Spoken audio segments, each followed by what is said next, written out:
1 minute to 8, so we can slowly start. If everyone can hear me.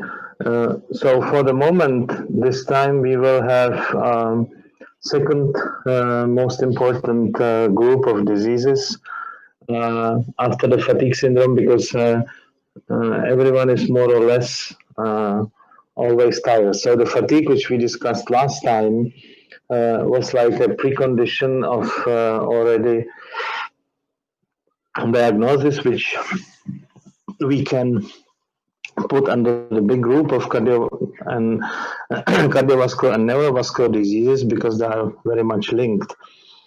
So basically, we all speak about the circulatory system, which has been used by two critical organs of the body, which is the brain and the heart. So if there is no heart function, there is no brain, and vice versa. But the brain is secondary to heart, because you can live easily with half of the brain, but you can't live with half of the heart.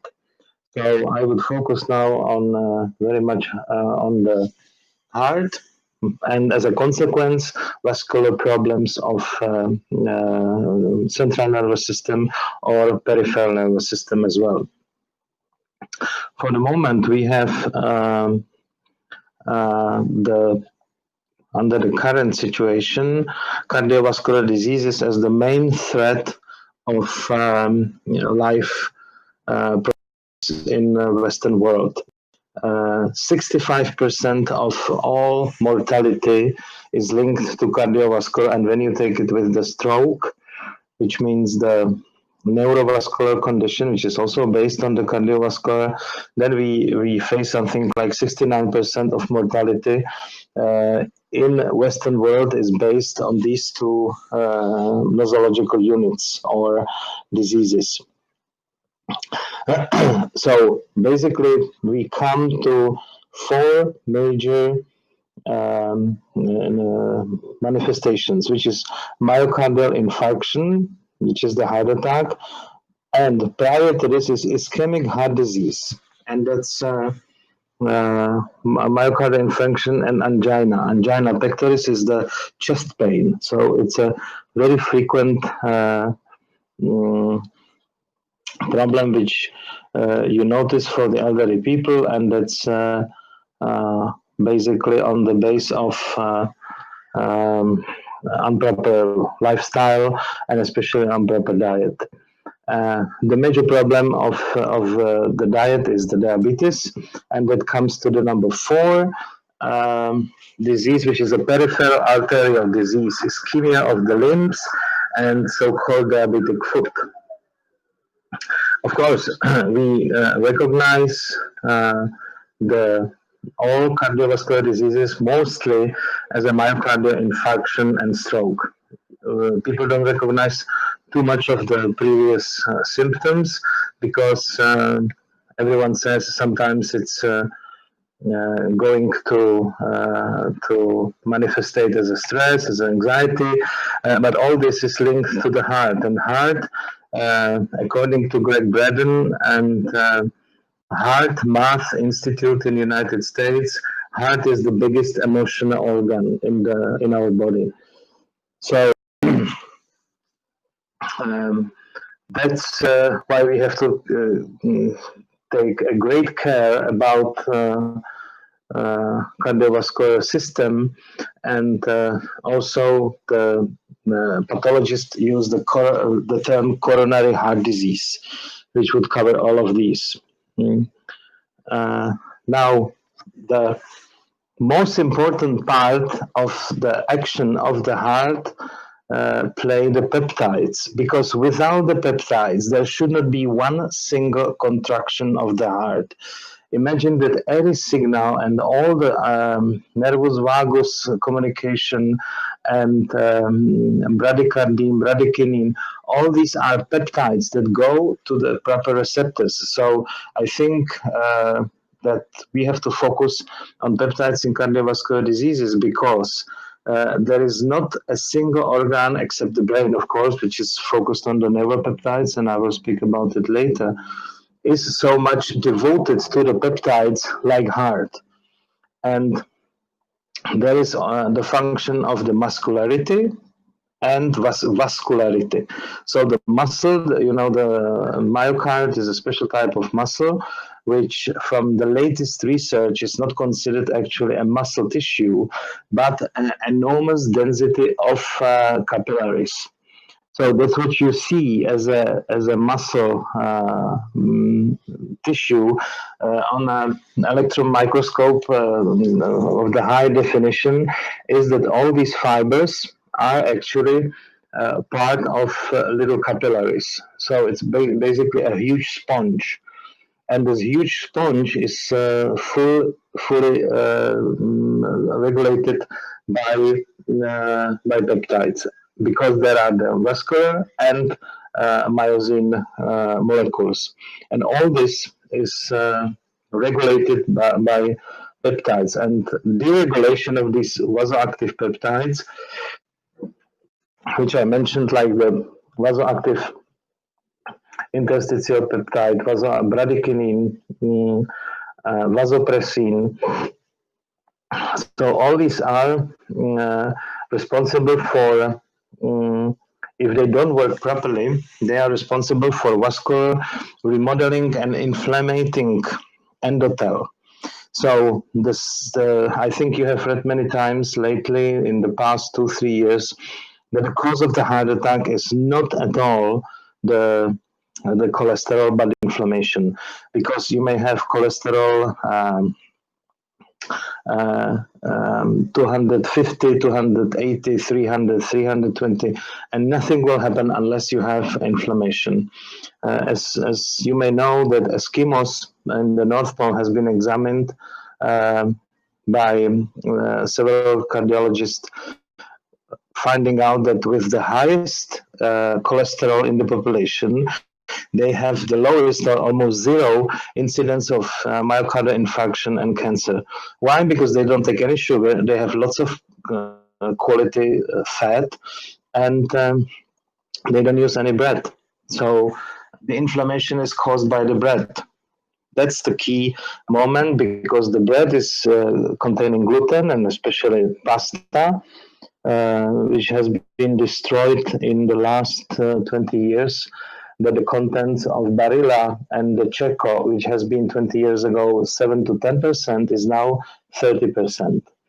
So that's why the Italian population, due to the high consumption of pasta, is on the highest threat of inflammation. And general inflammation is the onset of any problematic cardiovascular disease.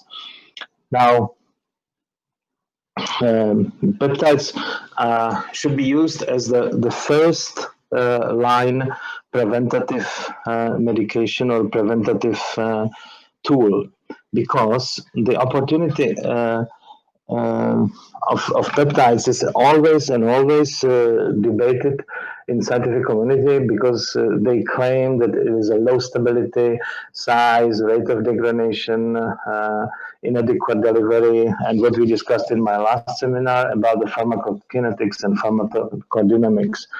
I think this is all very light bullshit, because they simply do not want the people to get the prevention of cardiovascular diseases.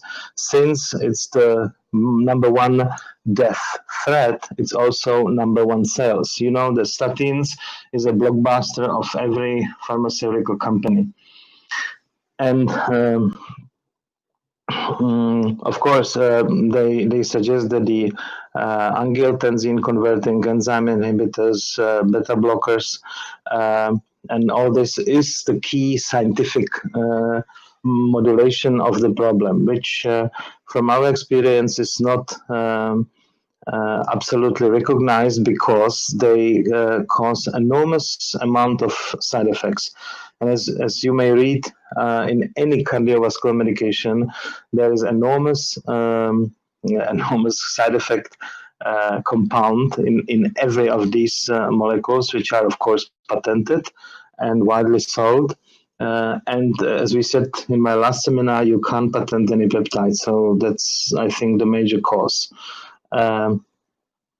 But as we have discussed, due to the new technologies and due to the possibilities of oral application of peptides, the idea of using the peptides is now more and more accepted. Of course, you have to be very patient, because the threat that you will get from the scientific community is highly dangerous, because you are claimed not to be scientific, you are claimed not to be taking care of the patient, and unfortunately in some of these cases the people who claim it, they do believe it, so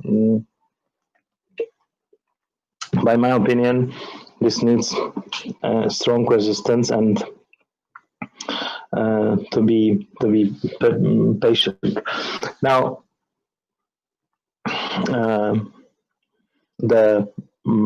as we said, the pharmacokinetic profiles, what we discussed in my last seminar, low toxicity and immunogenicity is and desirable solubility. This all has been already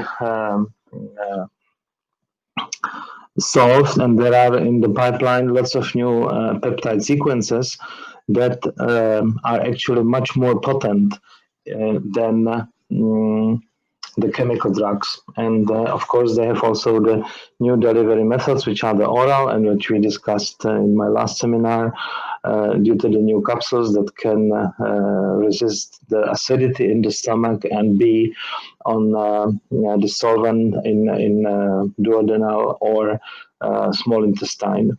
And then, of course, there are so many new biomarkers that can be, and we will discuss it later in my seminar today, that can be very serious, predictive in diagnostics and or prognostics. And so you can, with the peptides, sustain the patient without the real onset of the disease. So that's, I think, the key of all preventative medicine targets. Not to let the develop the disease, because once it's developed, it's becoming more and more difficult how to handle it. Of course, there is always, when we discuss why the cardiovascular diseases are linked to the brain, there is always the Psycho-Neuro Connection, and that's what I said at the beginning, that there are more and more studies that prove that heart is the biggest emotional organ, because from the ages you can see that any artistic performance show that everyone is touching the heart region when says, well, I'm so touched, I am so moved, or I'm so depressed. Nobody is showing the head, everyone is showing the the heart. And of course, I want to mention for you Robert Adler, who is actually the father of the modern psychoneuroimmunology, and along with Nicholas Cohen, they have finally opened the scientific approach that there is a serious brain-immune communication. And of course, but it has been, the neurosciences started to do this since 1975, but as this considerable approach that is a pseudoscience, and as we know that when you mention to any cardiologist today that your stress condition can cause the heart disease, it's still considered as a lunatic, because they can maybe they can think about adrenaline or the stress hormones, but never on the emotional level. And when you suggest that there should be emotional treatment along with the medication, it's really out of the question. Of course, there are companies, especially the generic companies, that do not even promote this idea. And of course, the generic companies which are offering the classical chemical medications will never allow this attitude. But I think that University of Rochester is quite responsible and recognized medical facility that should be considered as a serious source of approach of handling the stress and the cardiovascular diseases with peptide and neuro immune communication. Now, the next who I wanted to mention for you was David Felton, who discovered network of nerves that lead directly to blood vessels and then cells to the immune system. Of course, everyone knows the Candice about the neuropeptides and so on, but I think that David Felton is related exactly to our topic today, that there are nerves that relate directly to the capillaries and vessels of the cardiovascular system. And that's, I think, another explanation why the peptides should be considered as the first line of the treatment, because the peptides regulate these links and these receptors. Then we come to the neuropeptides, because the neuropeptides are those who regulate the communication between the brain and the body, and through the gut, that we will discuss later. So we have now about 100 distinct neuropeptides, and the neuropeptides have the difference between the peptides and the neuropeptides is the neuropeptides have much longer lasting effect. They have lasting effect of weeks, So, and of course, they can change the gene expression by building a new synapses or closing new synapses. Especially all the principal emotional questions of our lives, like reward seeking, social behaviors, reproduction, memory, and learning, are regulated by neuropeptides and vasoactive peptides. That's what we discussed in my last seminar, that there are so-called social or sexual peptides, which is vasopressin, oxytocin, and they can really change your body. So for the patient, it's extremely important that the patient would have explanation why the peptides have to be taken minimum 3 months, because new synapses are disattached and created in less than 3 weeks. So that's, but you build a new solid base organism that can handle the new challenges of your difficult life. Then, of course, we have the gut microbiota connection, and that I will repeat in every presentation, because it's not enough to repeat how much importance the microbiome has on our life. And because the microbes in our intestine really regulate our body, and secondary our mind. So you always have to look when you give the neuropeptides or the peptides, you have to always take care of the proper microbiome, and that's what MyRealWay has, the FLA2 and microflora. That's very important part of the treatment, which should be after considering the standard protocol, which I will show you later, that should be considered in the first line, because the neuropeptides and the peptides can act only when proper microbiome is assured, or they can boost the effect much higher when the proper microbiota is connected. Now, we go to the inflammation, because I think that lately there has been discussed very much pandemia, and I don't know to what extent this is true pandemia, but inflammation is definitely a true pandemia of the Western civilized world.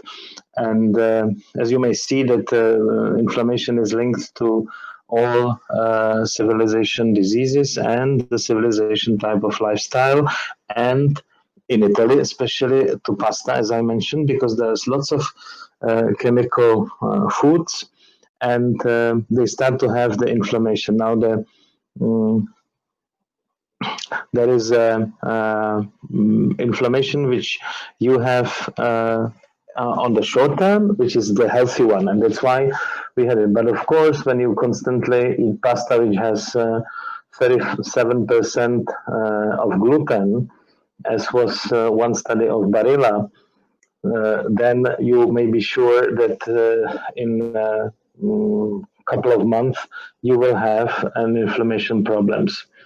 And especially this prolonged subliminal inflammation, so you feel kind of fatigue, you feel kind of weak, you feel kind of, but you have no, but suddenly, this builds up, and it includes the microcirculation in heart, kidney, and respiratory blood flow. And of course, then the stroke and neurological diseases and Alzheimer is on the onset. But we have to consider, as we said at the beginning, the peptides are the body first line defenders of inflammation. So our endogenous peptides are always on the line with possible inflammation. So they what we produce, and so if we have uh, the anti-inflammatory peptides are even now considered as a promising agents for acute as well as chronic inflammation, which is caused either infectious or non-infectious. Um, So even standard medicine that starts to slowly declare that the most efficient anti-inflammatory tools are the peptides, and the identification of the mechanisms helps a lot to bring the peptides on the market for the patients to have something without the side effects. So what we have to do is believe that this tendency uh, will go on. Now,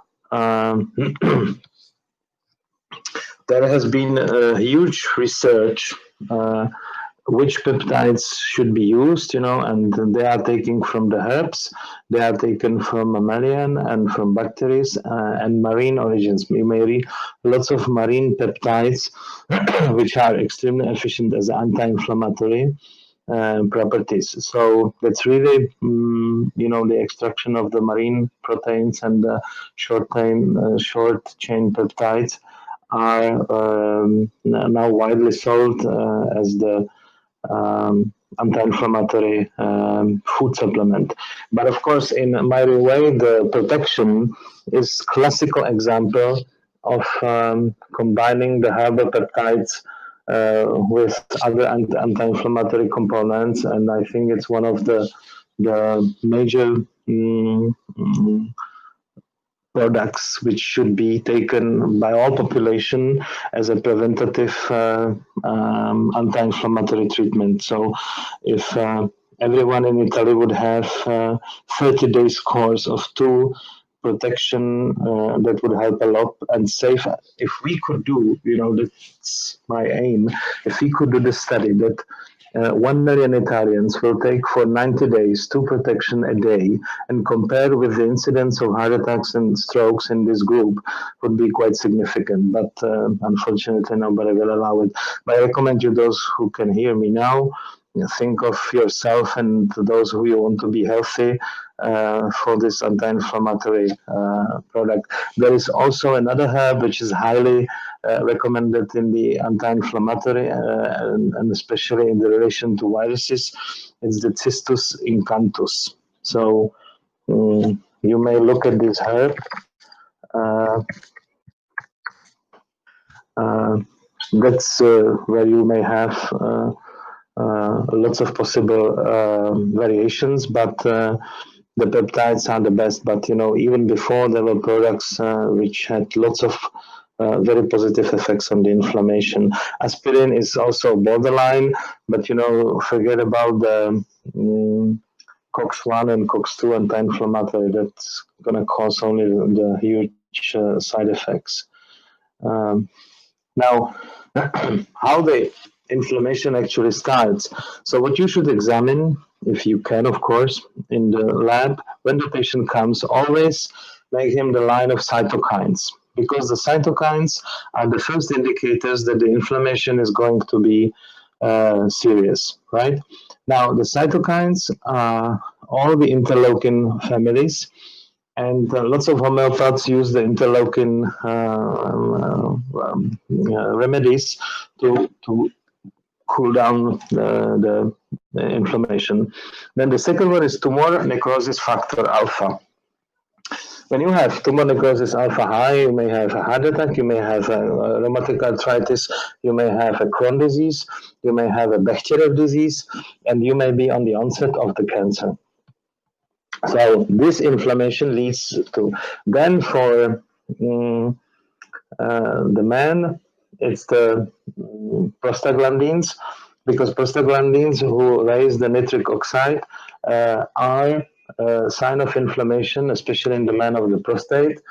And then when combined with high level of leukotrienes, which leukotrienes are all inflammatory molecules produced by leukocytes. So when you do this examination, you may prescribe a very good anti-inflammatory treatment for any patient that has possible threat of cardiovascular disease or stroke. Now, we have to focus also on the enzymes which cause it, like is the nitric oxidase synthase and protein kinase, because protein kinases are involved in the nitrogenous oxygen production, as well as COX-2, which contributes to prostanoid formation. And COX-2, as you know very well, are linked to gut permeability. So when you have the COX-2, and that was actually the anti-inflammatory chemical drugs that were linked to COX-2 suppression, have caused fatal or serious heart attacks. So they were withdrawn from the market. And because the side effects were so devastating that even the mega companies those days could not handle it. So this is another, the nitric oxide. And with the interleukin families, you can regulate the inflammation and you can measure it. It's also very important for the patient that after 3-4 weeks of peptides, you measure lowering the interleukin families. And that's very important because currently what has been done is only mostly is the CRP and eventually some aromatic factors. But these are the huge molecules and do not show the very thin and tiny regulation of inflammation, which is actually very much important for the proper treatment that you prevent from the onset of the true disease. So here are some peptides which are in the literature mentioned as antiflamin and B-venom, horsefly, salivary gland, and bovine beta-casein. Especially bovine beta-casein has been very much attained attention in the past years, because that's what we discussed in the last seminar. This has been found in lots of sports nutrition. Like I said, the peptides which have been using sports proteins or sports brain chain amino acids, and they come from casein. And the peptides which are from casein have lots of publication about very strong anti-inflammatory immunomodulators. So, for instance, when you give to somebody who is a low muscle weight, especially in the early and the old age, then so you give them the any type of sport peptides, and you combine it with the muscle. So the muscle peptide, the muscle tide plus, is very good to boost the anabolic effect. So elderly people who have been recovering from some serious infection, serious operation, serious trauma, uh, should have always casein, some type of milk protein, of course peptide derived from milk, not the milk, because the milk is very dangerous for it's an enormously long protein, but you have to break it down, and that's why the bovine beta casein boosts the anabolic effect. That's why all the sports people take it, and you may have very good results in, let's say, 1 to 2 months. But the problem is that we know that all elderly people, especially now when they have been locked down, they don't move, so they go strictly to catabolic state and they disappear in front of your eyes. So whoever you have close, you may have on this supporting combination of treatment, because the peptide is kind of a medication, but the powder of beta casein protein or peptides is on the level of food. So it's a functional food. You always have to combine functional food with the peptide. Of course, another variation in Spain, but there's nobody from Spain here, as I can see, but you have a pata negra, the fantastic ham, which is also a very short protein and has a strong anabolic effect. So if you want to give support food therapy, then pata negra is a great choice.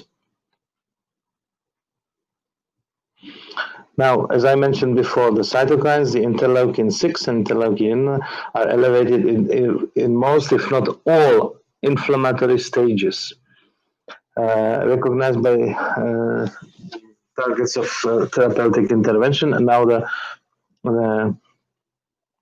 all these inflammatory mediators cause two things, and that's vasoconstriction, so lack of blood flow, and platelet aggregation, which is the thrombosis.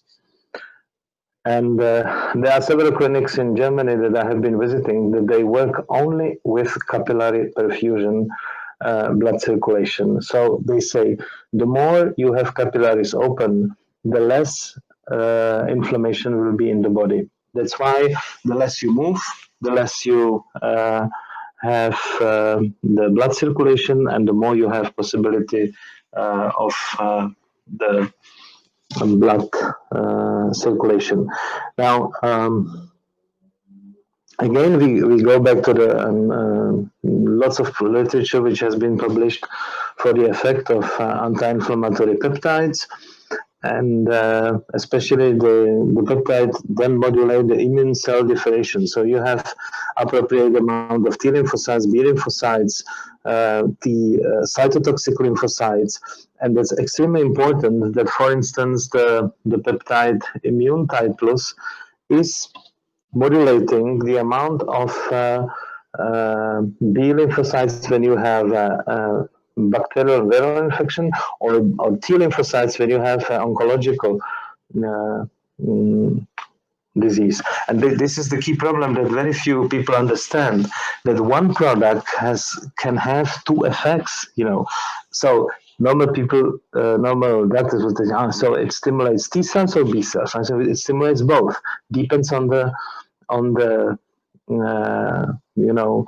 on the necessity of the body, and the body says, I need more T lymphocytes because I have lots of bad cancer cells. So the immunity will produce more T lymphocytes, and vice versa, will produce more B lymphocytes. When you have a drastic chemotherapies in leukemia and so they completely destroy these mechanisms of tiny regulation. So be very careful when you have somebody with this to boost the immunity, because you must boost the proper one. And of course, then we do the prevention of excessive pro-inflammatory responses. And of course, lots of peptides are stimulating the wound healing and microbial clearance, and that's again protection, or the anti-parasite peptide, which has been now on in the line of MyRealWay. Now, the angiogenesis is the vessel, because the peptide is stimulating the production of new capillaries, and that's what we have to basically agree, that the minute you have enough of the capillaries, the patient is getting better.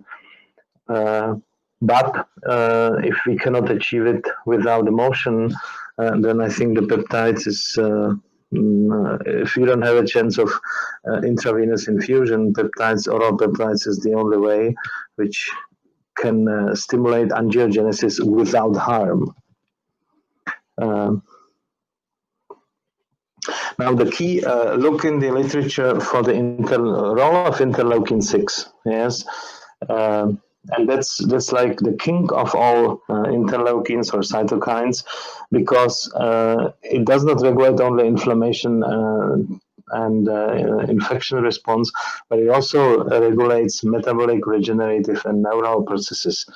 And there is an interleukin-6 receptor, which has the protein GP130, and this is the very important protein, because when you have enough of proper absorbed proteins, then your interleukin-6 has enough of the signals to regulate the whole metabolism in appropriate way. This interleukin-6 is extremely important in diabetes, and diabetes is also linked to cardiovascular diseases. So again, the high blood sugar is responsible for decrease of interleukin-6. That's the key. And if you have dysregulation of interleukin-6, forget about the interleukin-1 and 2, and especially interleukin-6 is stimulating interleukin-1 beta, and interleukin-1 beta is a pure endogenous depression. So when you come to symptoms of multiple sclerosis, you put the patient under the treatment of multiple sclerosis, and he has got immunological depression. And of course, from immunological depression, he will have a heart attack. So all the roads will lead to Rome. Now, interleukin-1 and cardiovascular diseases, there are several ones. That's what I mentioned just now. And they are produced by macrophages and dendritic cells. As you know, there are lots of new immunological therapies of cancers which are linked to dendritic cells, which are responsible for targeting the new antigen when the new cell appears, for instance, the cancer cells. So they have to activate the natural killers for the cancer cells, and B cells for the bacterial and virus infection. And the association of interleukin-1 is, as I said, with diabetes and post-myocardial infarction, heart failure. This is extremely important because you have lots of patients after the first heart attack, and no matter what they do, is that in 5 years, 30% will have a second heart attack. And despite all the results of standard medicine, there has been this level of reoccurrence of the heart attack, more or less worldwide set, because they go on statins, they go on chemical beta blockers, the antihypertensive, and they don't care for the immunity. Nobody cares for the immunity, and there is a huge autoimmune reaction, because after the first myocardial infarction, your body is not responding anymore in a physiological way, because there is a scar. Scar is producing antibodies. Antibodies raise, and again produce a second heart attack. So or autoimmune cardiomyopathy. Congestive. It's what is called congestive heart failure. So I think that this is extremely important, that when you have appropriate setup of interleukins, which is due to the peptides, which we will discuss at the end of this presentation, then I can guarantee you that this will not happen. I have myself a group of 50 patients after the first heart attack. We follow them, and they are on the peptides of various types, some of them injectable, but strictly on the peptides and vitamins. No chemical drugs. And in these 50 patients, we had only 2 reoccurrences, 2 heart attacks in 10 years. So, unfortunately, this can't be published because you know how the work, what is the work of the media, and then they say, you didn't have the control group and blah blah blah. But I'm telling you that I can achieve with peptides and proper lifestyle that after having the first heart attack, you will never have the second one.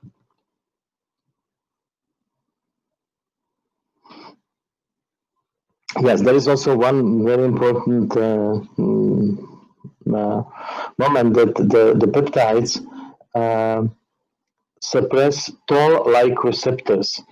And I hope you know what are the toll-like receptors. These are the receptors that are activated when the new virus comes, new bacteria comes, and they always alarm the body for cytokine, inflammation, and anti-endotoxin activity.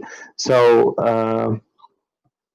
they can start to recruit immune cells. So when you take all the products which MyRealWay has in the immune line, this is a perfect prevention of inflammation. And if you take them in the 3 months period of the high dose, which is 2 in the morning, 2 lunch, and 2 in the evening, then I think everyone after the heart attack is substantially protected, unless we'll not change the mind, because of course we cannot fix with the peptides the mind. We can induce the new emotional states, but only with injections. But we can induce lots of new emotional states with the food, as we will discuss later. So anti-inflammatory peptides in the function of food, and this is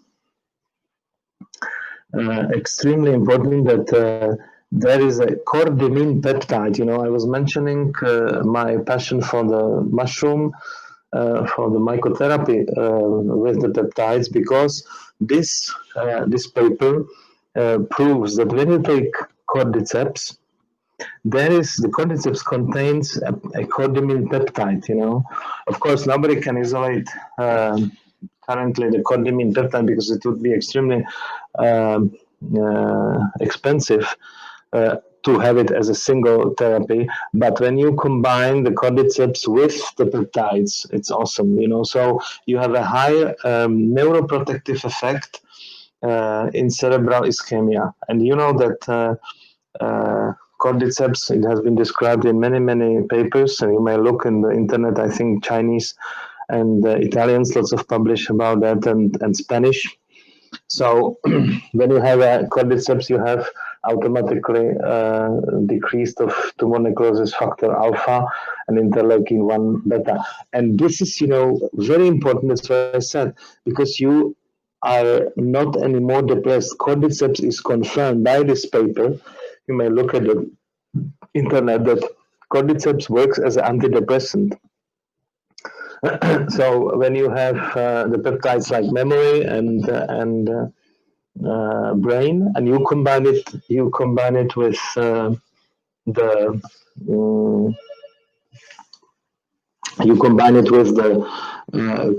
cordyceps, then it's absolutely guaranteed effect, guaranteed. Here we speak about, what we discussed about the food. That there are the food peptides are its components. They have lots of highly positive aspects on cardiovascular diseases, and the milk-derived peptides have a crucial role. That's what we discussed before, and they are the best. Here you have two papers which describe how much the bioactive peptides from milk are actually supporting the anti-inflammatory process in the body, not milk itself. So here we have, just some. I think that nutrition is not our topic. Just what I emphasize is to eliminate sugar, grains to minimum, and to have some vegetables and especially good and enough of positive fat, which is coconut, olive, grass-fed meat, free-range eggs, avocados, and nuts. And no starchy vegetables. And of course, there's turmeric and ginger and oregano, garlic, and so on. So when you combine this as a healthy diet with the peptides, you will never have a second heart attack. And that's what we do with our patients. So this is statistics for me. It's once in the lifetime because you cannot have chance to follow more than 50 patients like 10 years. And so in this aspect, we have very good results combining the peptides with this type of then I have mentioned the tinnitus, because one of the very important vascular diseases is tinnitus, the whispering in the ears.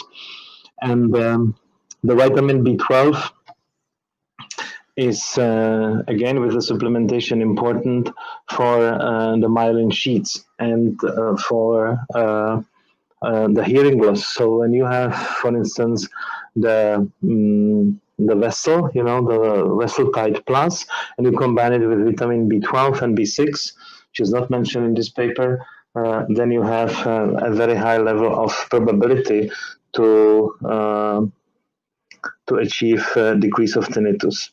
Now, another important topic is the free radicals, so reactive oxygen. You always have to make examination for the reactive oxygen in coronary diseases or heart diseases, because please make always the test how much of reactive oxygen species are in the blood of the patient, because that will show you the level of oxidative stress. And we also mentioned in the fatigue lecture that oxidative stress is linked to the emotional stress, and emotional stress links back to metabolic stress, and that leads to oxidative stress. So when you have the serum, you always have to examine the level of the oxidative stress, because that will bring the patient to ease or much relief the minute you start to give him products which decrease the oxidative stress. And so there is the role of the oxidative stress is in the cardiovascular disease. It's obvious, Now that's not only cardiovascular disease, but also the atherosclerosis and congestive heart failure. Congestive heart failure is always linked to high level oxidative stress. Now, all these nutrition therapies come with the high antioxidative stress therapy or protocol. However, no paper has published that it would have a substantial effect, because antioxidant will ameliorate metabolism, but what will ameliorate the function of the cardiovascular system are the peptides, because peptides are able to react with the DNA and create new vessels and create a new transformation of the heart muscle and heal the scar. So I suggest that you do this type of examination, but for the therapy, you always have to focus uh, on peptides. Uh, Now, this is just, that you can achieve with the peptides, which is the low level of free radicals that will come to the cell growth and stress adaptation. Because even if you have a high metabolic stress from the free radicals, you will always have a high stress, and that's the metabolic stress and this emotional stress. So, but you can modify the cellular phenotype, and mm, that's very important because chronic antioxidants are not effective. Yes.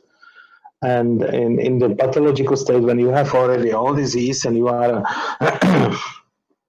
fully disturbed by symptoms that the heart disease or the stroke, then there is some effect of antioxidants, but definitely not the one that would bring you to the full health. Now, this is, these are the enzymes, and there is a mitochondrial electron transport, right? So when you have nicotinamide peroxidase oxidase, then you see how the free radicals, I mean the free oxygen molecules are flying. The same goes for the lipoxygenase and the myeloperoxidase. So when you have the uncoupled free radicals, they cause you the stress, and you have to get rid of them. Now, how do you get rid of them? There are antioxidants, but there are especially the peptides, which are regulating, as we said, the vascular life of the patient. And this goes to whole mitochondrial medicine or mitochondrial respiratory chain disorders. So when you have the peptide breath, yes, so any type of respiratory disease, you always have to think of mitochondrial problem, which is caused by lack of mitochondrial function. So here you have a diabetes mellitus and deafness, so you are deaf, that's the tinnitus. Mitochondrial myopathy, that's cardiomyopathy, that the fatigue syndrome.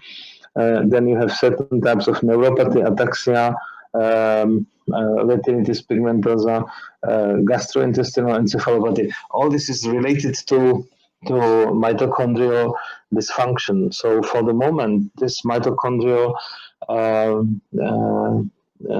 stress disease should be fixed by peptides and the proper diet. That's what we mentioned in before.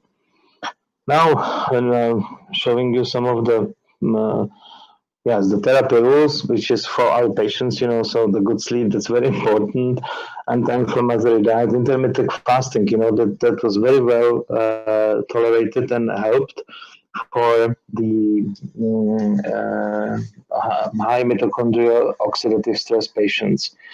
Then the vitamin D. Vitamin D3 is always, it's linked with the chronic inflammation, and it has been always forgotten.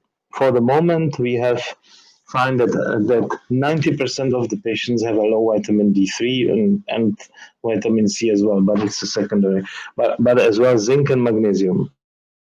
So you have to be sure to optimize these two. Now, the key protocols which we would like to discuss today are the cardio, the brain, FLA2, microflora, and vessel. Vessel we discussed many times. FLA2 is the intestine problem, the gut brain, which we discussed, brain we discussed, microflora, and cardio. Now, looking at the protocols that we have here, so you have a chronic cardiac disease protocol. That should be, on the long-term sustain, which means like 6 months, you can't do less. So it's one capsule 2 times a day. Cardio, which is the heart, vessel, which are the capillaries, the vessel wall, and the nerves. So that's, I would say, the key for the for the chronic condition. Basically, every elderly person, mankind, men of the sex should take it, because women are more likely to the hormonal problems and they have less incidence of the heart attack. But the men, this should be like an anti-aging standard. Take it 1 month yes, 1 month no, if you don't have a problem. If you have a problem, then take it 6 months in a row. Or you can change it to decompensation, which would be 1 month cardio and vessel, and the other months urine and liver, because urine is helping to in a natural frame increase the antidiuretic hormone, so you lose the fluids. Now the liver should be also for the condition of the heart disease, because you know that if the liver is the fatty liver, you don't have so much chance to decrease the blood pressure, or the liver is so big that it reaches the point of the heart, so you have lots of chest symptoms which are caused by liver, not by heart itself. Now, after stroke intervention, you know, that's after stroke, so no question you take memory, brain, nerves, and vessel. And no question that you take 2 in the morning and 2 in the evening of each. It's tough because it's 8 capsules a day in the morning and 8 in the afternoon. But except some other natural products like ginkgo biloba and curcuma and vitamin C, I don't know what other medication would help the patient to recover better. Now, the other question would be for the FLA2, you know, because if you have, if your intestine is not working properly, you never get proper after stroke recovery. No chance, because the feedback from the intestine to the brain is very important, that there is a high level of symbiosis.